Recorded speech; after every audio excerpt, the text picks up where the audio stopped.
the Democratic whip? We are. Pass unanimous consent. Without objection.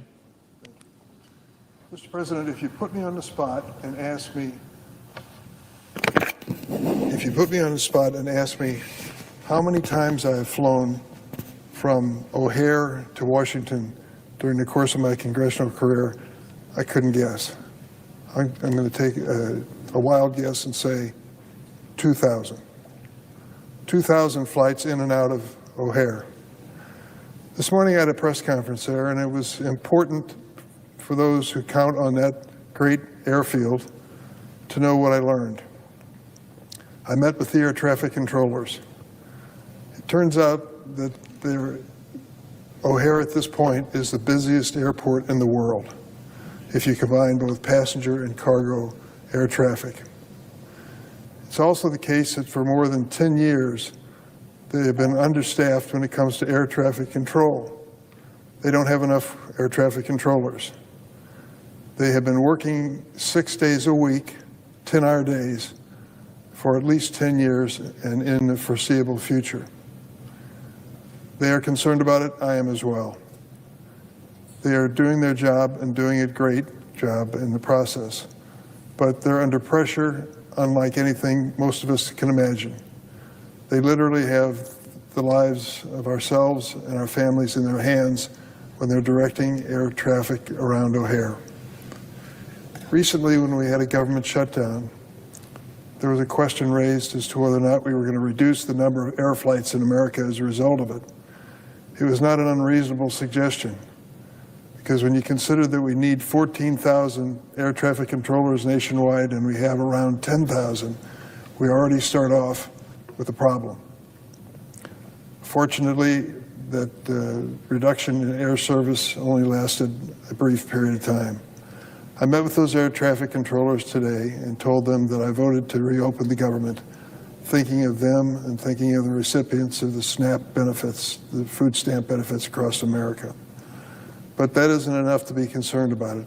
We need to do something on a bipartisan basis to solve this problem. We need more air traffic controllers. There are ways to do this, and I want to pursue those. We also need the very best in technology and equipment when it comes to the work that they do, and that can be improved. There seems to be a bipartisan feeling now that we should do something. Let's seize this moment and seize this opportunity and move forward in making sure that we have the safest and most modern air traffic control in the world. I thank the men and women who continue to do their job so well at O'Hare and across the United States, but they have a burden that most of us don't even appreciate in their 6-day weeks and 10-hour days. Mr. President, on a separate topic now. For nearly 3 months, the city of Chicago has lived under the shadow of President Trump's Operation Midway Blitz, a cruel campaign that has swept up innocent American citizens, legal residents, and immigrants who pose no threat to public safety. The Trump administration justifies this campaign by saying they're targeting, quote, the worst of the worst. Oh, you heard him give the speech over and over again. We're going after those illegal immigrants in this country who are rapists, terrorists, murderers, criminally insane. The worst of the worst, as he says over and over again. But the situation on the ground, the reality of the situation, paints a dramatically different picture. As part of these immigration raids, agents, ICE agents and others, have baselessly rounded up and disappeared people on the streets and in homes across the city, almost all of whom had no prior warrants or criminal history. Terrorists? That's not the case at all. I want to speak to you about one of the incidents that I ran across when I went back home last week. 2 weeks ago, a viral video showed agents, federal agents, storming through the doors of Rayito del Sol, daycare and preschool center in the North Center neighborhood of Chicago. These ICE agents, in their camouflage uniforms and with masks on their face, were dragging out a teacher while she screamed and cried, "I have papers," in Spanish. That teacher's name is Diana Santillana, but her students, little girls and boys, between the age of 6 months and 6 years, know her as Miss Diana. According to school officials, Diana had an authorization to work, and agents did not present a warrant when they entered the building. This is the Meet the Teacher flyer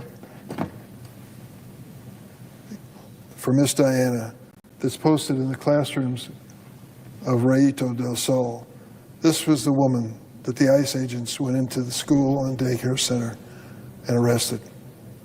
The flyer describes Diana's love of early education and working with kids because, quote, it's one of the most rewarding experiences, in her words, and she likes to nurture and leave a mark on young ones. Does this look like one of the rapists, murderers, terrorists, criminally insane that President Trump has reminded us of over and over again? Of course not. Thankfully, Miss Diana was released from detention after a judge ruled her mandatory detention was illegal. They swooped her up out of this daycare center. She disappeared and no one could find her. Not family and friends, no one could find her. And then she turned up in a facility, I believe, in Indiana, and they released her from there. What was this all about? Well, I'll tell you what it was all about. It was about the reign of terror, which this Operation Midway Blitz is visiting on the city of Chicago. Following her release, Diana said, quote, I love our community and the children I teach, and I can't wait to see them again. Does that sound like a terrorist rant? I know they can't wait to see her. They love Miss Diana. But this incident has rattled this community in Chicago, especially the kids who attend Rayito del Sol, who range in age, from, as I mentioned, from 6 months to 6 years. This past week, I visited with the parents of some of these students. About 12 of them met. They, of course, expressed concerns for her because they love her. Miss Diana is well loved by all these kids. They also worried about the impact of this incident on their kids. The questions and the nightmares that followed as these little ones were forced to see and hear the administration's brutality in full view. In an interview later, after the incident took place, one of the parents, Tara, said, and I quote, the families were traumatized. Children were crying, and the scene was one none of us ever witnessed before and will never forget. It is outrageous that children are exposed to this, but the Trump administration basically doesn't give a damn. There used to be a time when ICE didn't cross certain lines. DHS had policies against enforcement at schools and churches for this very reason.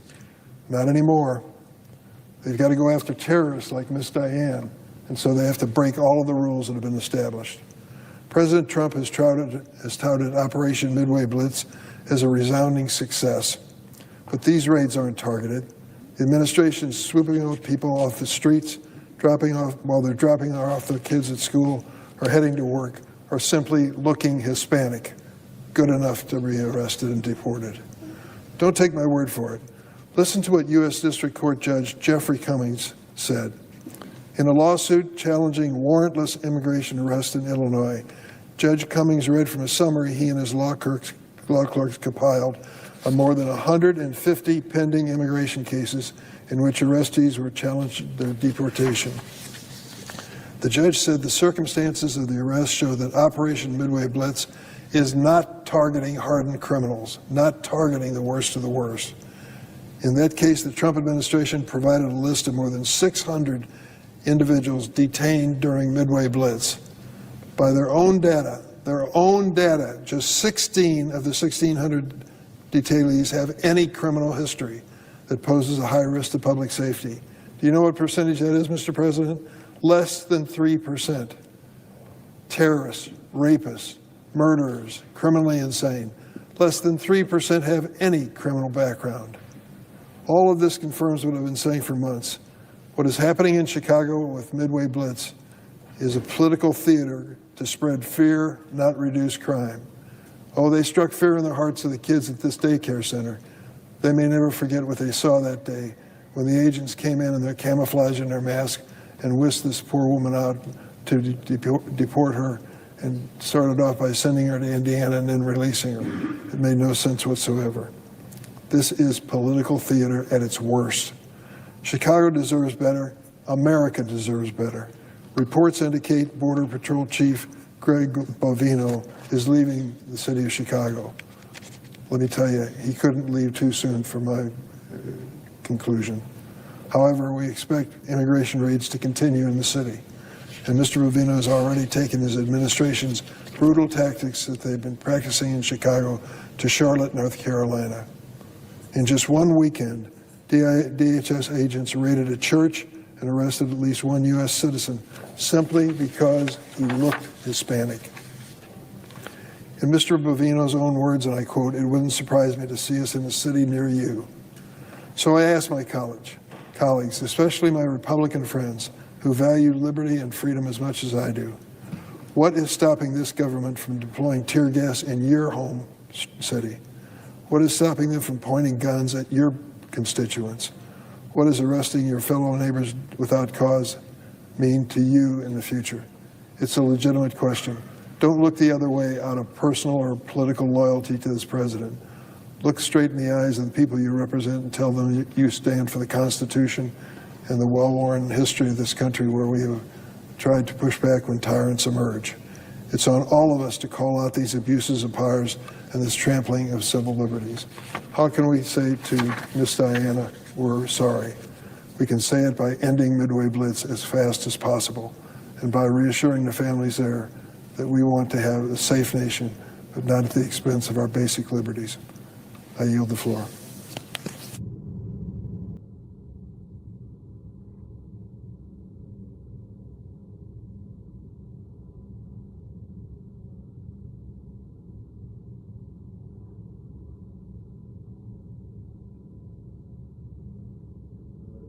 The senator from Iowa.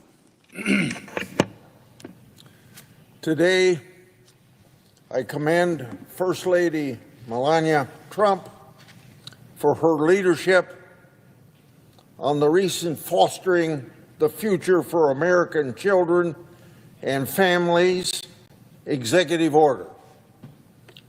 And obviously, the thanks would go to President Trump for his support of his wife's work, and it wouldn't happen without his signing the order last week.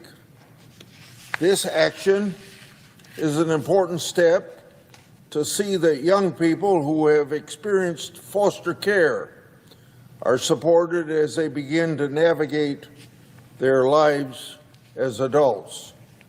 For decades, I've worked to shine light on the challenges that foster youth face. The bipartisan Senate caucus on foster youth that I launched with former Senator Mary Landrieu in 2009 and still co-chair today has a particular focus on the challenges that older foster youth face. Young people who already face constant uncertainty growing up, often compounded with the trauma of neglect and abuse, are then expected to lead the rest of their lives successfully on their own. And that's a hard way to start a life outside of foster care. And of course, that is just not quite right. They deserve a mom and dad, a supportive and safe environment to grow up and to develop and to have meaningful connections. While nothing can replace the things I just mentioned, I find they at least ought to have a chance to have some support to pursue higher education, find employment, and stable housing, all to help prepare for their future. I continue to work to find avenues to provide this support for these young people, including and exploring ways to increase the awareness of federal programs that support older foster youth. I started out by complimenting our First Lady. In her remarks announcing the executive order, the First Lady said this, quote, "I predict this small spark today will ignite a profound and lasting nationwide movement," end of Melania's quote. I share her optimism and once again thank her for her commitment to improve the lives of young people. I look forward to working with her and supporting how I can do that here in the United States Senate, both as an individual senator and as co-chair as the Senate caucus on foster youth. And then, Mr. President, on another article, on Thursday in Kossuth County, Iowa, I completed my 45th annual 99 county meetings. For 45 years in a row, I've held at least one Q question and answer session in all of Iowa's 99 counties. Now, I have to modify that just a little bit because I remember, and it's not here in print, that in my first term in office, there was one county where nobody showed up. But otherwise, I've had a Q&A in every county of Iowa, all 99, for the last 45 years. Last week, I met with welders, students, family farmers, factory workers, and others to hear what's on their minds. I was in 2 high schools, so I could hear straight from the next generation of Iowans about what is most important to young Iowans. This year, I joined an artificial intelligence workshop in Grinnell, Iowa, with small business owners. I visited 7 hospitals to hear from nurses and doctors about changes to Medicaid and how I'm working to strengthen rural health care. I held a roundtable with restaurant and hotel workers about the new tax on overtime, or no tax on overtime, and no tax on tips. These were all provisions, as we senators know, from last summer's tax bill. Everything to help working men and women of our country. These workers told me how the tax bill was a big moral boost for their employees and also to help recruit more employees. Congress legislates and makes policy that impacts Americans. As a part of representative government, it's important to hear from our constituents how this policy is impacting their daily lives. Hearings from Iowans face-to-face in my county meetings is the best way to keep in touch. But as I tell them at that particular time, they only see me maybe one day out of 365. There's 364 days in the year that they ought to be telling me what's on their minds. So I encourage all Iowans to write or call my office with their opinions. And I always say dialogue is the essence of representative government. So if they don't see me face to face to have that conversation and they have it by email, they should expect an answer. And if you don't get an answer, let me know, because if I encourage you to write me and I say I'm going to answer, then I better give you an answer. Knowing what Iowans care about helps me better serve them. I look forward to more Q&As in the coming weeks. I yield the floor. That's pronounced nigh. I ask unanimous consent to waive the mandatorium call with respect to the Nye nomination. Without objection. I yield the floor.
Madam President, Mr. President, excuse me. It's okay, Democrat Mr. leader. President, and I ask unanimous consent that the quorum be dispensed Without with. objection.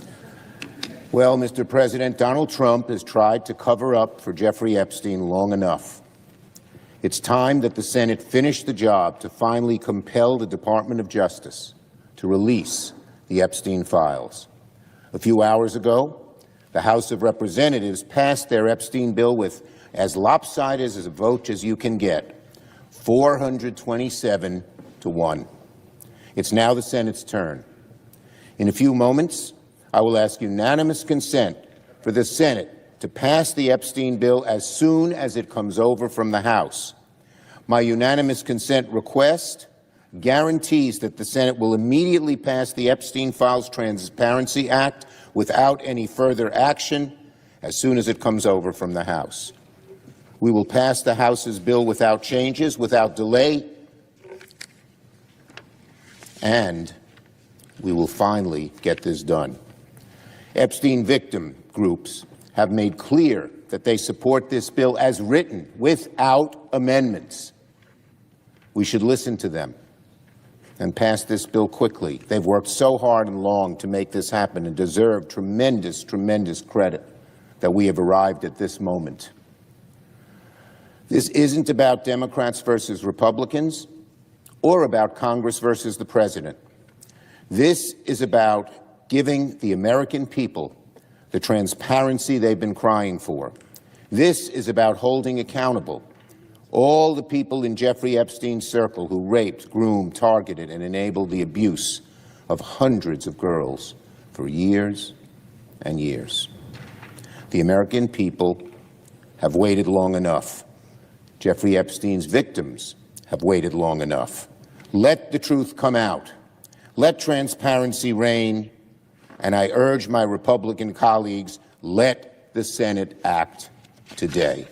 And so, I ask unanimous consent that when the Senate receives H.R. 4405, the Epstein Files Transparency Act from the House, the Senate proceed to its immediate consideration. The bill be considered read 3 times and passed with no intervening action or debate, and the motion to reconsider be considered made and laid upon the table. Is there an objection? Without objection, so ordered. The Senate has now passed the Epstein bill as soon as it comes over from the House. I yield the floor. Mr. President. Senator from Oregon. Hallelujah. Equal justice under law just took an enormous stride forward in this Senate chamber.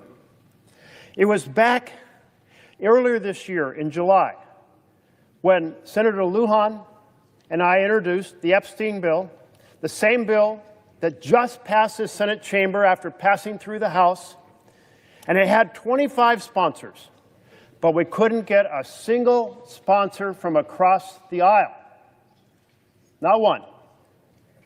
25 Democrats said, let's co-sponsor this bill because we need transparency. The victims need justice.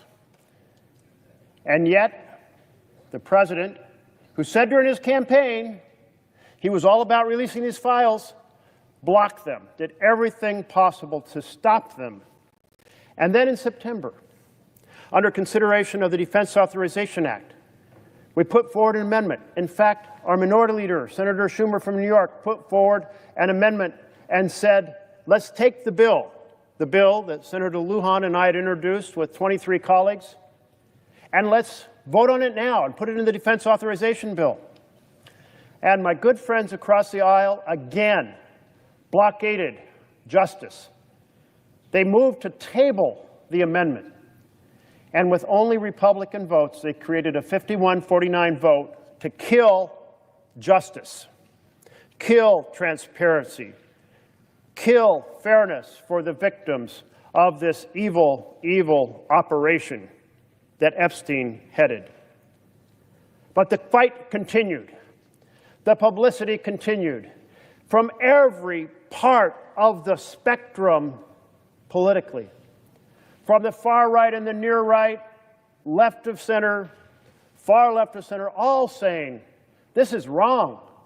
The crime is enormous. Hundreds of young women, hundreds of girls raped by powerful men. Every American knows how wrong those rapes were, how much damage they did to the young women involved, often destroying their lives. Every father of a young girl thinks about how evil it would be for a powerful man to rape his daughter. And yet, Trump's persistence in blockading the release of these files continued until the House came back into session and there was a withdrawal petition, a discharge petition as they call it in the House. And a majority of the House members said, we must vote on this. And the president lobbied the Republicans who were on that discharge petition because Democratic names weren't enough to have a majority. He asked them to get off the petition, and they refused. So it became clear the House was going to vote. And today they did. And when it came to the question of saying yes or no on releasing these files, it was 427 members of the House strong, one opposed, saying, today we stand for justice. And so just moments ago, the minority leader, Senator Schumer from New York, came to this floor, and he asked the Senate to follow the example set by the House. And just earlier today, I said, when that moment comes, let's be 100 senators strong, 100 strong in saying yes to the unanimous consent request, to saying yes to discharge of these files from the executive branch. I am struck that the language is very full in saying all the details have to be discharged and none of them can be blocked because of embarrassment or political sensitivity to the powerful individuals who are currently in office or may have been in office or may never have been in office, may have been involved in Epstein's operation. Let the chips fall where they may. This bill says 30 days from a signature being provided by the president, 30 days those files have to be fully released, redacted only to protect the victims' names. So 30 days from now is a long time. And so I say to the President of the United States, you've had plenty of time to have your legal team already redact the names. So release these files now. Release them now. Sign this bill and release the files right away. Today's a victory for the voices for justice who have pushed and argued that these two chambers, the House and the Senate, need to fulfill the vision so embraced by the American people, so powerfully felt in their hearts, their sense of right and wrong, their sense that powerful should not be able to do evil acts and get away with it. And finally, their voices were heard today. So I thank my Republican colleagues across the aisle. Every one of them decided not to come to the floor and object, which means they are giving unanimous consent. So all 100 senators, however much they may have obstructed in the past, today did the right thing, and I applaud them for it. Let's together push the president to release these files immediately. They've had plenty of time to redact the names. Let's see no further administrative delays or cleverness, and let the chips fall where they may.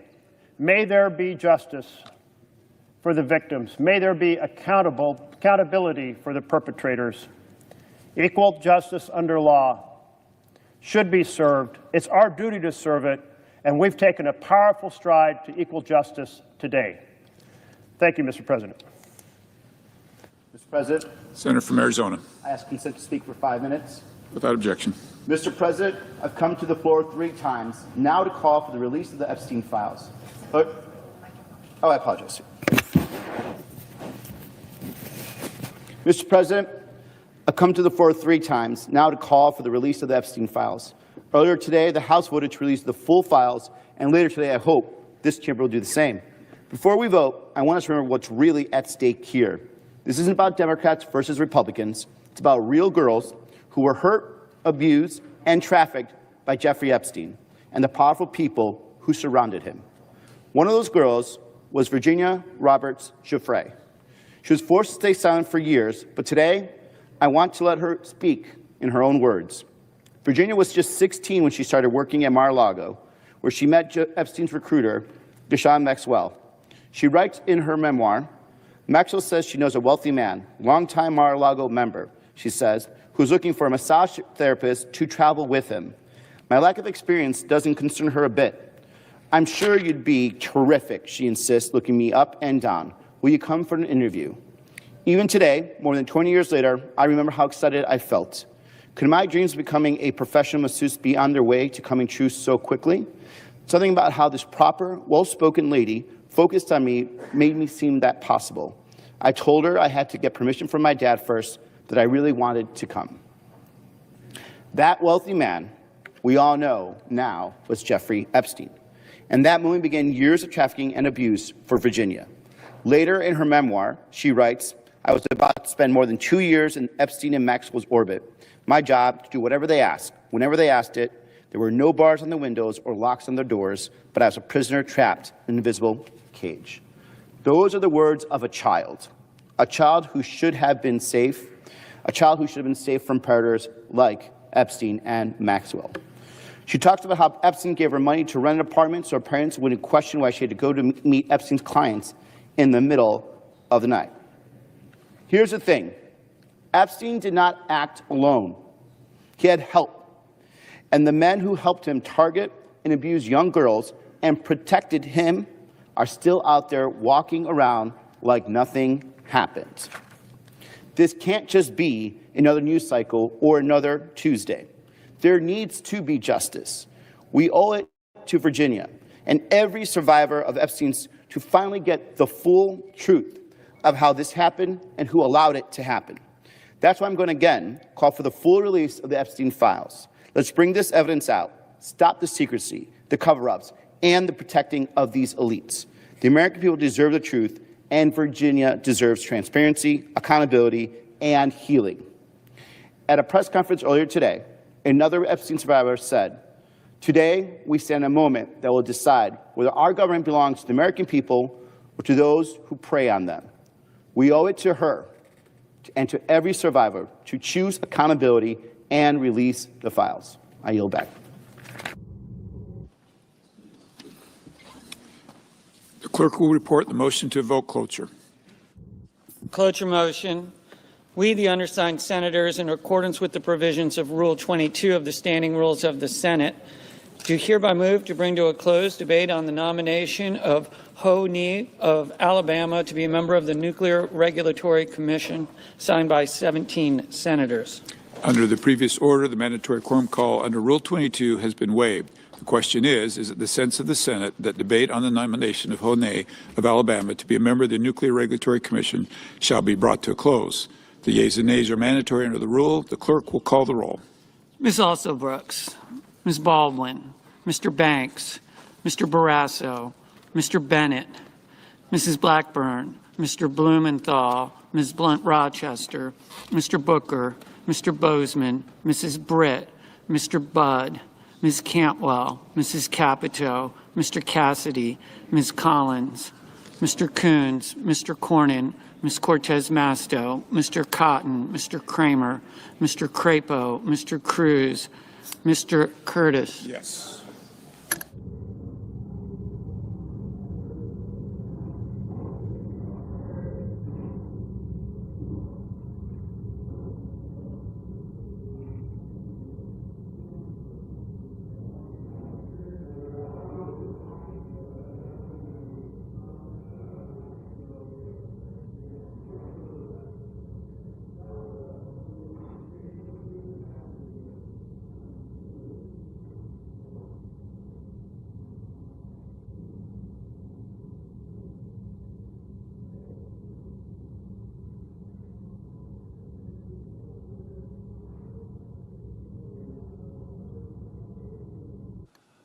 Mr. Daines. I'm just good looking. That's okay. Wait.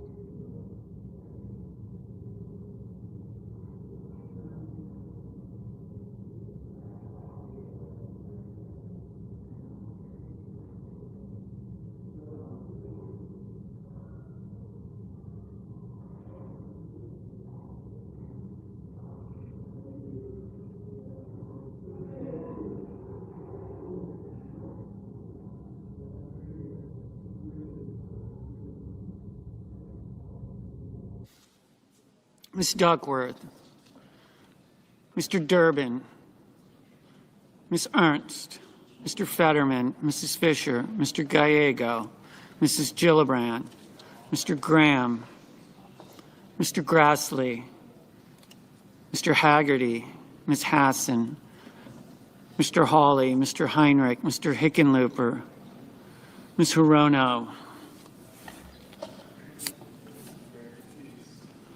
Mr. Hoven, Mr. Husted, Mrs. Hyde-Smith,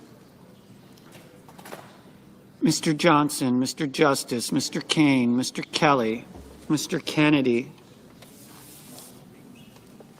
Mr. Kim, Mr. King, Ms. Klobuchar, Mr. Langford, Mr. Lee, Mr. Lujan, Ms. Lummis, Mr. Markey, Mr. Marshall, Mr. McConnell, Mr. McCormick, Mr. Merkley, Mrs. Moody, Mr. Moran, Mr. Moreno, Mr. Mullen, Ms. Markowski, Mr. Murphy, Mrs. Murray, Mr. Ossoff, Mr. Padilla, Mr. Paul, Mr. Peters, Mr. Reed, Mr. Ricketts, Mr. Risch, Ms. Rosen, Mr. Rounds, Mr. Sanders, Mr. Schatz, Mr. Schiff, Mr. Schmidt, Mr. Schumer, Mr. Scott of Florida, Mr. Scott of South Carolina, Mrs. Shaheen, Mr. Sheehy, Ms. Slotkin, Ms. Smith, Mr. Sullivan, Mr. Thune, Mr. Tillis, Mr. Tuberville, Mr. Van Hollen, Mr. Warner, Mr. Warnock, Ms. Warren, Mr. Welch, Mr. Whitehouse, Mr. Wicker, Mr. Wyden, Mr. Young.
Senators voting in the affirmative: Banks, Bozeman, Curtis, Graham, Husted, Johnson, Justice, McCormick, Moody, Moreno, Paul, Risch, Rounds, Schmidt. Mr. Marshall? Aye. Senators voting in the negative: Gallego, Kane, Kim, Lujan, Markey, Merkley.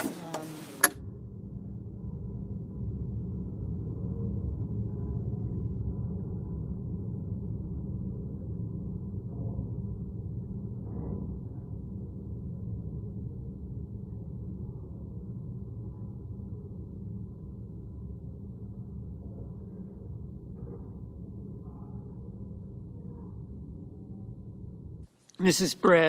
Britt, aye.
Mr. Reed, aye.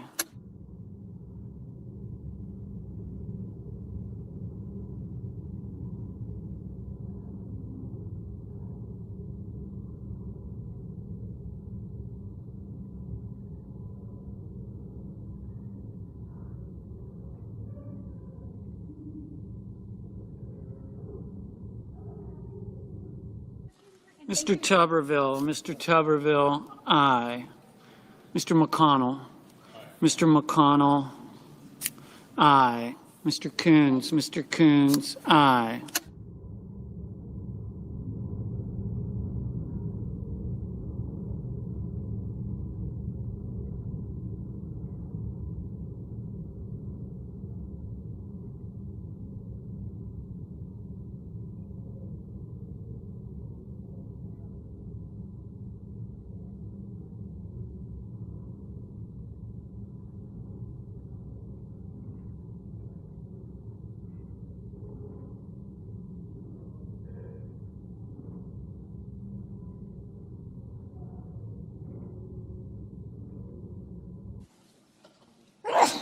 Ms. Rosen.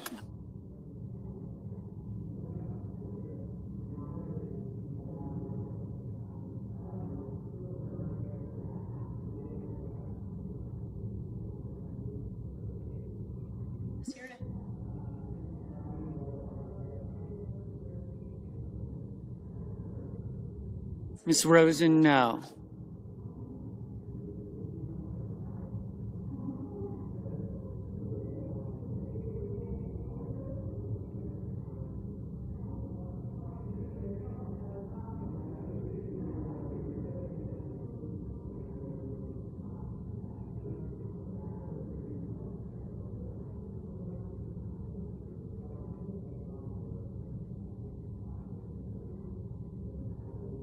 Ms.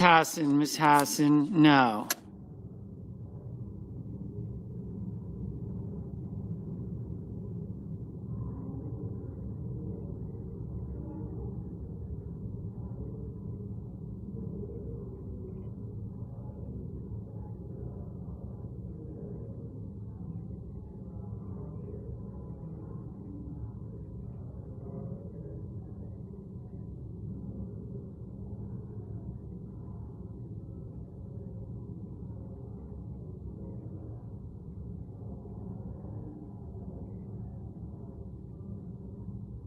Ms. Duckworth, aye.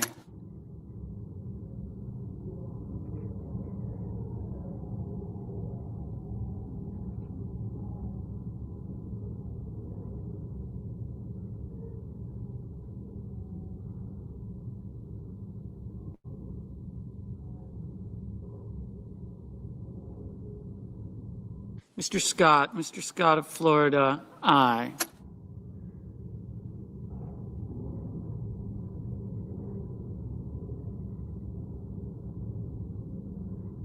Ms.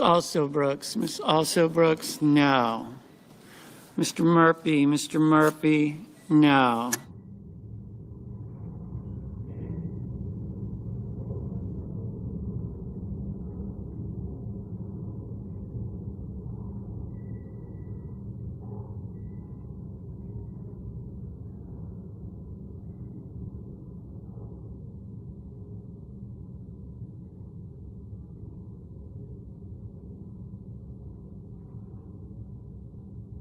Mr. Crapo, aye.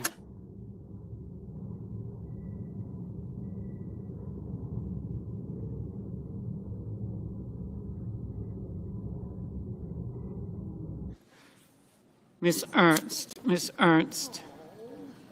aye.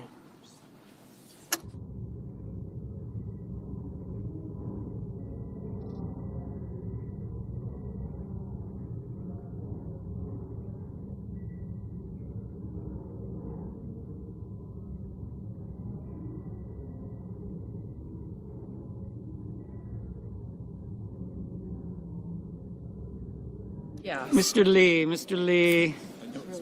aye.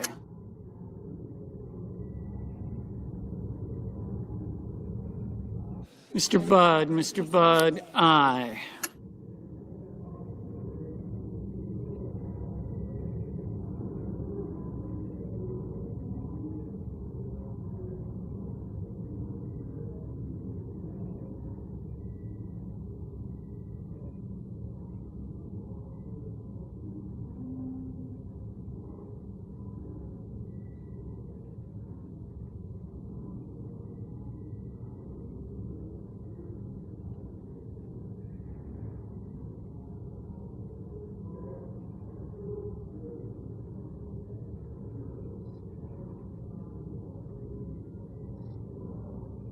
Mr. Cassidy, aye. Mr. Booker, no. Mr. Tillis, aye. Mr. Wicker, aye. Mr. Warner, aye. Mrs. Fisher, aye.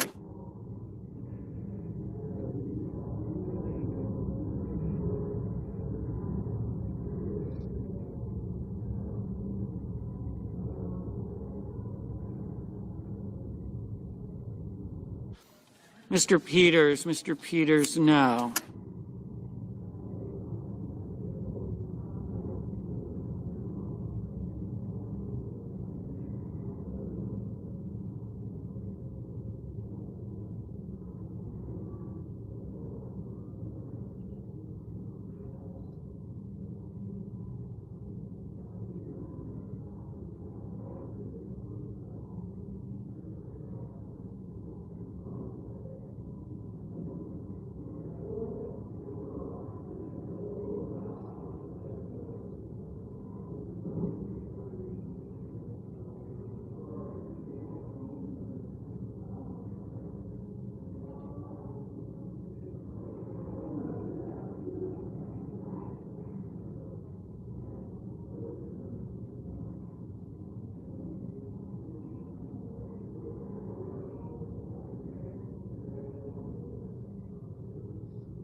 Mr. Grassley, aye.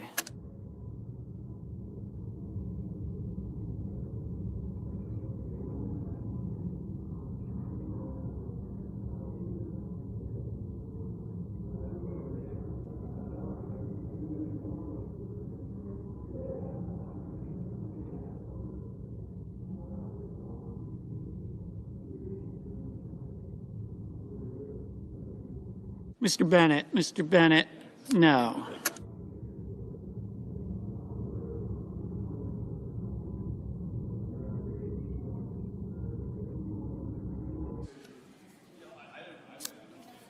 Mr. Kramer, aye.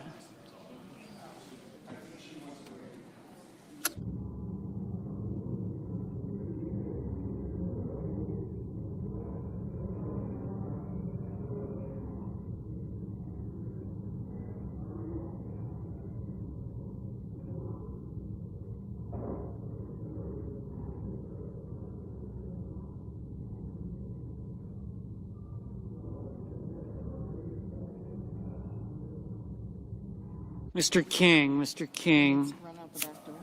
aye.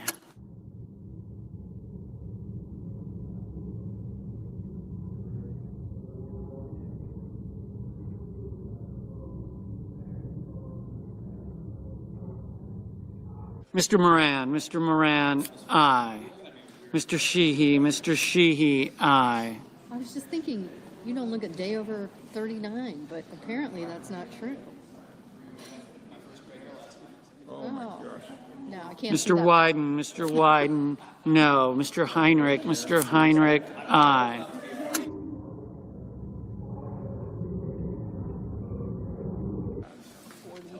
Mr. Rono, no.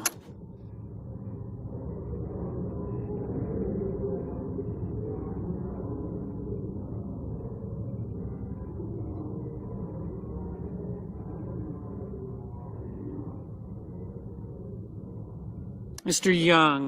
Young, aye.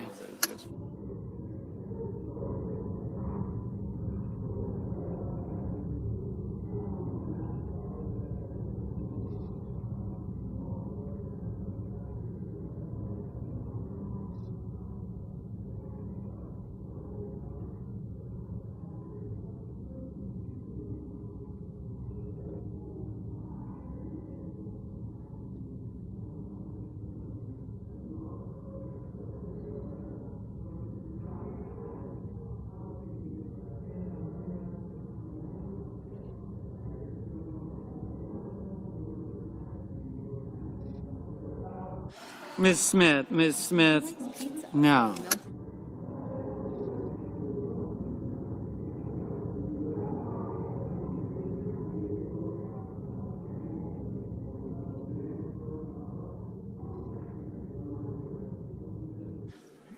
Mr. Padilla, aye. Mr. Kennedy, aye.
Mr. Hickenlooper, No.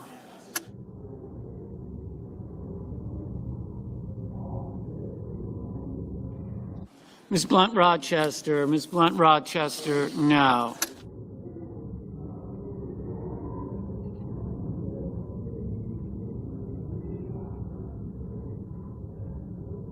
Mrs. Shaheen, Mrs. Shaheen, no. Ms. Collins, Ms. Collins, aye.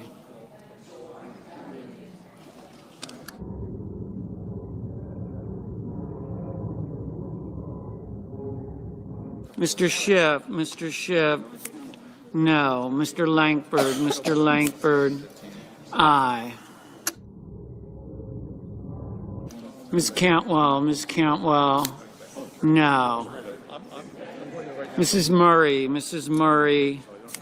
no. Ms. Baldwin, no. Mr. Whitehouse, aye.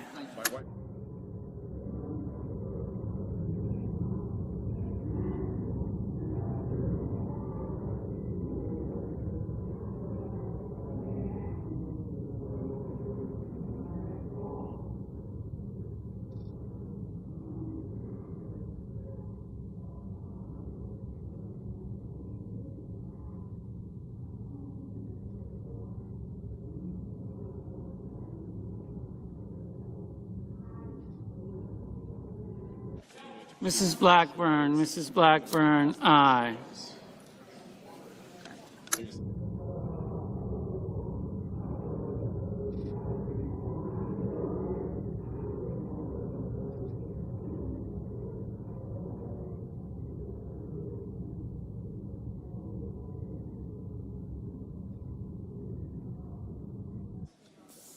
Mr. Ricketts, aye.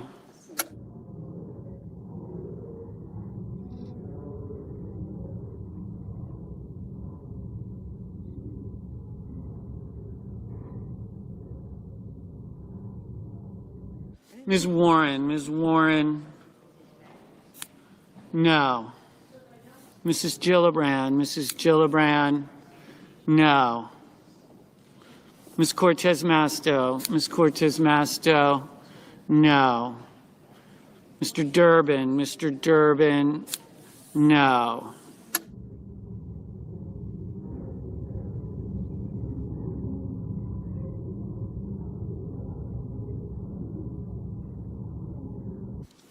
Mr. Schatz, no.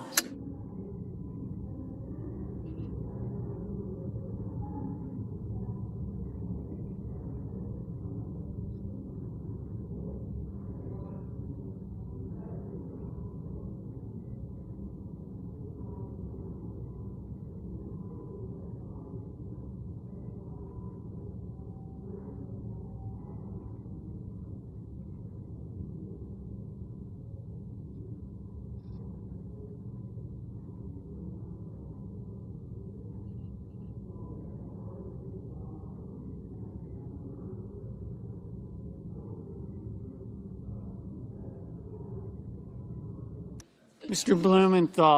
Blumenthal, no.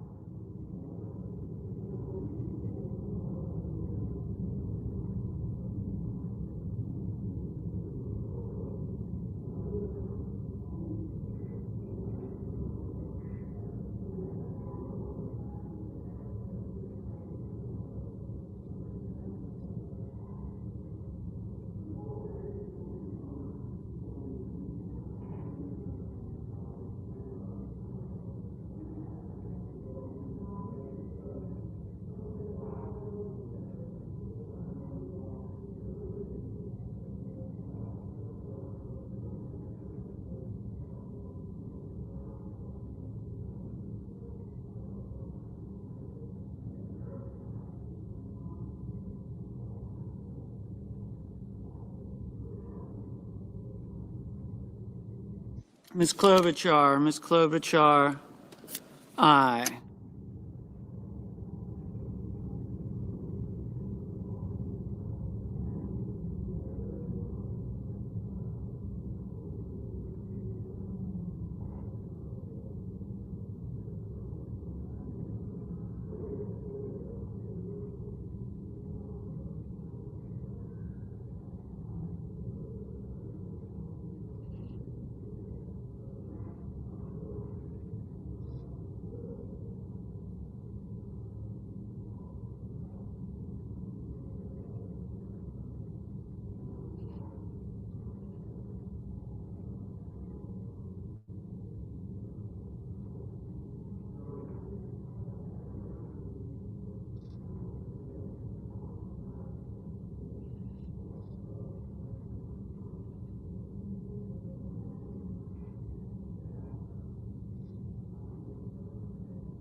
Ms. Markowski. Ms. Markowski, aye.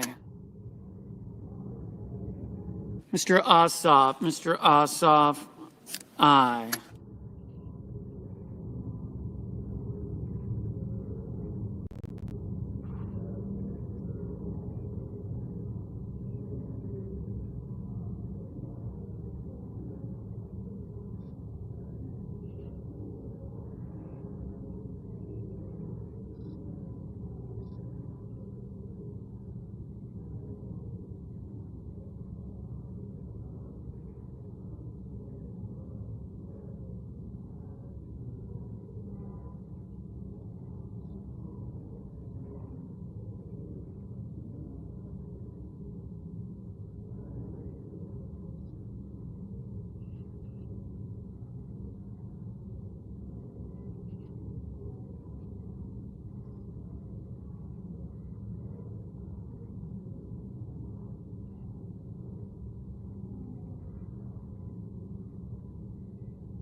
Mr. Hoven, aye.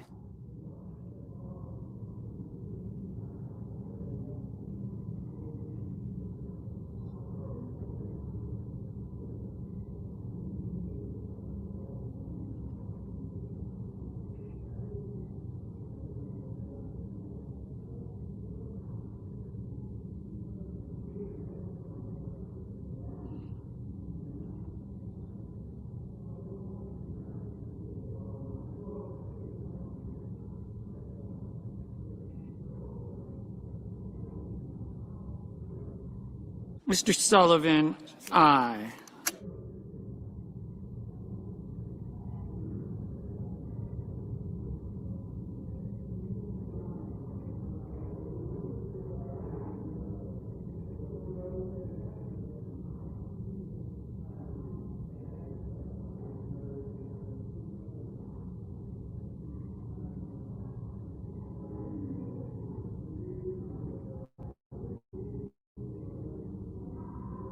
Mr. Barrasso, aye.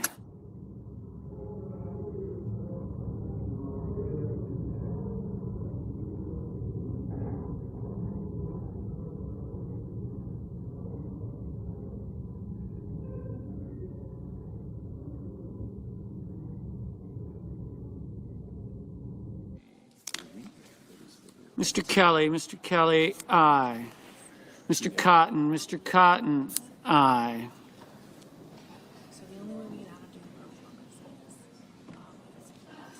Mr. Scott of South Carolina, aye. Mrs. Hyde-Smith, aye.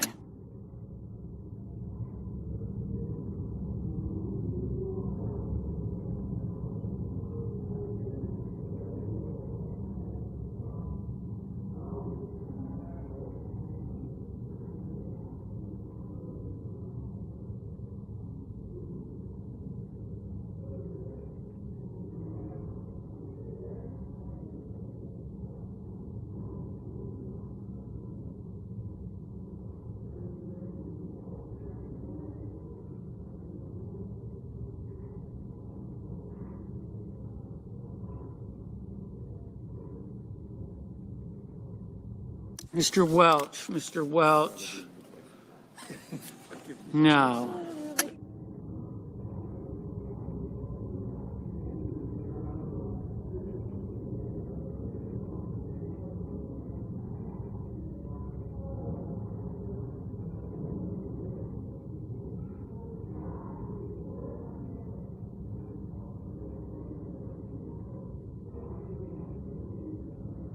Mrs. Capito. Aye. Ms. Slotkin. No.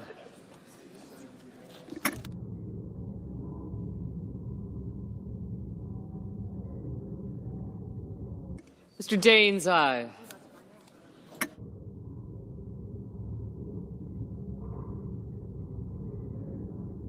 Mr. Haggerty, aye.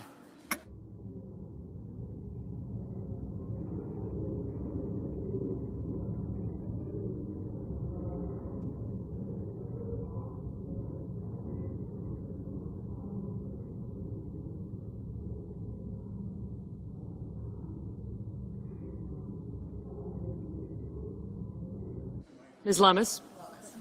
Aye.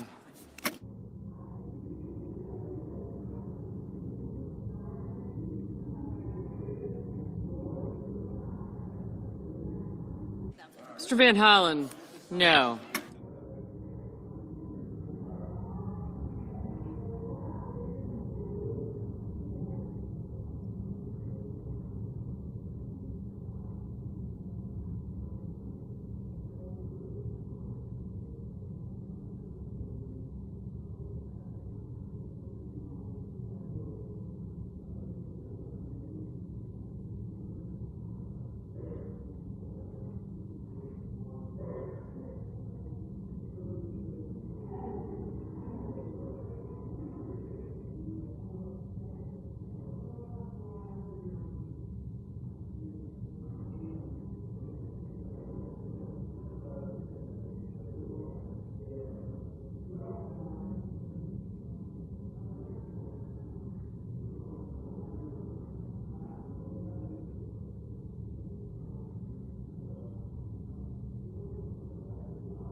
I got him.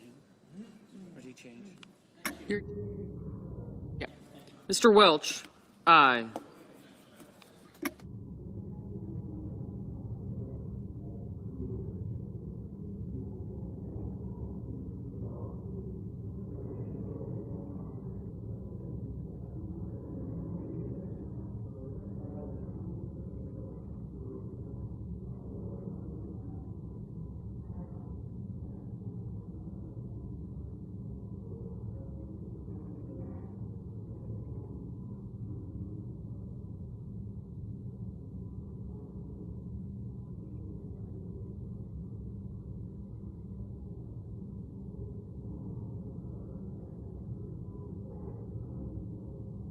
Mr. Warnock? Aye.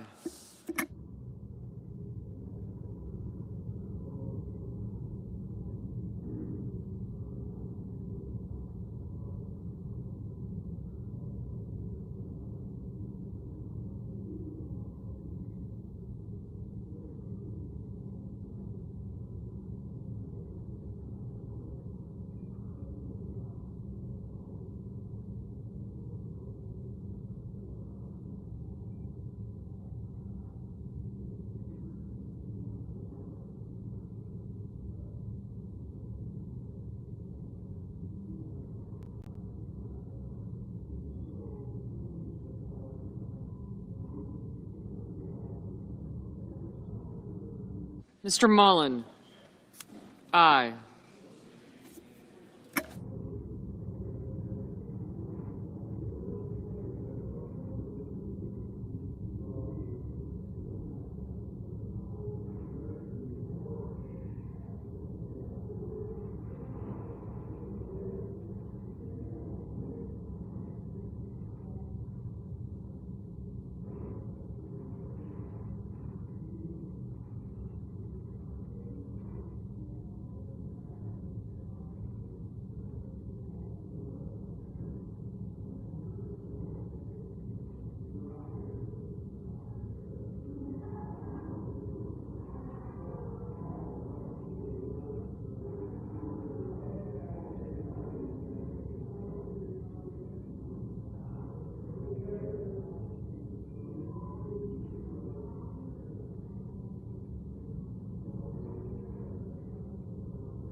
Mr. Thune, aye.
Mr. Schumer, no.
Mr. Cornyn, aye.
Mr. Cruz, aye.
On this vote, the yeas are 65, the nays are 32, and the motion is agreed to. The clerk will report the nomination. Nomination, Nuclear Regulatory Commission, Ho Nie of Alabama to be a member. Unanimous consent that the Senate resume legislative session being a period of morning business with senators permitted to speak therein for up to 10 minutes each. Without objection. And I ask unanimous consent that the Foreign Relations Committee be discharged from further consideration of H.R. 1512 and the Senate proceed to its immediate consideration. The clerk will report. H.R. 1512, an act to amend the Taiwan Assurance Act of 2020 and so forth. Without objection, the committee is discharged, and the Senate will proceed. Mr. President, I ask unanimous consent that the bill be considered read a third time and passed, and that the motion to reconsider be considered made and laid upon the table. Without objection. Mr. President, I ask unanimous consent that the Senate proceed to consideration of SRS 501, which is at the desk. The clerk will report. Senate Resolution 501, recognizing National Native American Heritage Month and celebrating the heritages and cultures of Native Americans and the contributions of Native Americans to the United States. Without objection, the Senate will proceed. Mr. President, I ask unanimous consent the resolution be agreed to, the preamble be agreed to, and the motion to reconsider be considered made and laid upon the table with no intervening action or debate. Without objection. Mr. President, I ask unanimous consent the Senate proceed to the consideration of SRS 502, which is at the desk. The clerk will report. Senate Resolution 502, recognizing November 2025 as National Family Caregivers Month. Without objection, the Senate will proceed. Mr. President, I ask unanimous consent that the resolution be agreed to, the preamble be agreed to, and the motion to reconsider be considered made and laid upon the table with no intervening action or debate. Without objection. Mr. President, I ask unanimous consent that when the Senate completes its business today, it stand adjourned until 10 a.m. on Wednesday, November the 19th, that following the prayer and pledge, the journal proceedings be approved today at the morning hour be deemed expired, the time for the two leaders be reserved for the use later in the day, and the Senate be in a period of morning business with senators permitted to speak therein for up to 10 minutes each. Further, the post-cloture time on the Nye nomination be expired, and the Senate vote on confirmation of the nomination at noon tomorrow. And if confirmed, the motion to reconsider be considered made and laid upon the table, and the President be immediately notified of the Senate's action. I further ask that the Senate recess following disposition of the Nye nomination until 2:15 p.m. to allow for the weekly conference meetings. Finally, at 2:15 p.m., Senator Lummis be recognized for up to 5 minutes prior to making a motion to proceed to SJ Res 89. Without objection. Mr. President, if there's no further business to come before the Senate, I ask that it stand adjourned under the previous order. Senate stands adjourned until 10 a.m. tomorrow morning. More of our videos on the Community Advocate Network channel, and don't forget to like, share, and subscribe. If you would like to advertise your service, special announcement, or event, you may contact us at the Community Advocate Network at gmail.com. For community resources or services, visit our website at www.canmichigan.org.